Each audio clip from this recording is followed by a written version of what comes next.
बहुत पुरानी बात है। दक्षिण भारत में एक राजा राज्य करता था। राजा का राज्य समुद्र के किनारे था। राजा को भोजन के साथ मछलियाँ खाने का बहुत शौक था। बिना मछलियों के राजा का भोजन अधूरा रहता था। एक बार की बात है, राजा के राज्य में बहुत तेज तूफान आया, जिसके कारण कोई भी मछुआरा मछली पकड़ने के लिए समुद्र में नहीं जा सका। उस दिन राजा को भोजन में मछलियाँ नहीं मिली, जिससे राजा बहुत उदास हो गया। राजा ने जब अपने मंत्रियों से इस बारे में पूछा तो उन्होंने बतलाया कि इतने तेज तूफान में समुद्र में मछली पकड़ने जाना अपनी जान पर खेलने के समान है, इसलिए कोई भी मछुआरा समुद्र नहीं जा रहा है।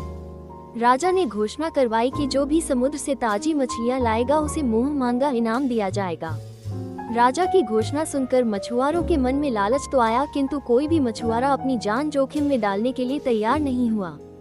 उसी राज्य में एक बहुत ही गरीब मछुआरा रहता था। उसे जब राजा की इस घोषणा का पता चला तो अपनी दरिद्रता दूर करने के लिए वो अपनी जान की परवाह किए बगैर समुद्र में चला गया। समुद्र में उसने जाल फेंका, जिसमें कई बड़ी बड़ी मछलियां फंस गई। मछुआरा मछलियां लेकर राजा के महल पहुंच, किंतु राजा के सैनिकों ने उसे महल में नहीं घुसने दिया। राजा के एक खास मंत्री ने मछुआरे को ताजी मछलियों के साथ देखा तो मछुआरे को अपने साथ राजा के पास ले जाने के लिए तैयार हो गया।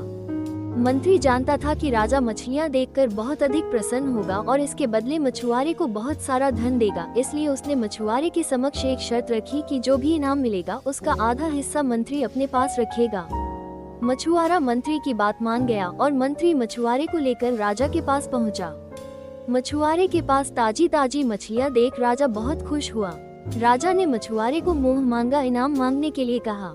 मछुआरा राजा से हाथ जोड़कर बोला, महाराज मुझे 20 कोड़े मारे जाएं। मछुआरे की बात सुनकर राजा को बड़ा आश्चर्य हुआ और उसने फिर से मछुआरे से कुछ मांगने के लिए कहा, किंतु मछुआरे ने फिर 20 कोड़े खाने का इनाम मांगा।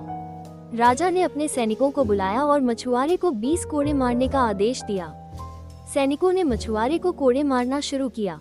10 कोड़े खाने के बाद मछुआरा राजा से बोला, महाराज मुझे आप जो भी इनाम देंगे उसका आधा हिस्सा मुझे मेरे हिस्सेदार को देना पड़ेगा, इसलिए बाकी के 10 कोड़े मेरे हिस्सेदारी को दे दिए जाएं। मछुआरे की बात सुनकर राजा को फिर आश्चर्य हुआ और राजा ने उसके हिस्सेदार का नाम पूछा।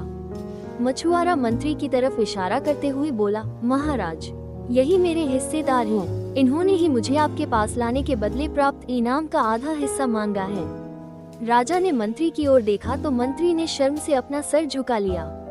राजा ने आदेश दिया कि बाकी की 10 कोड़े मछुआरे के हिस्सेदार को मारे जाएं।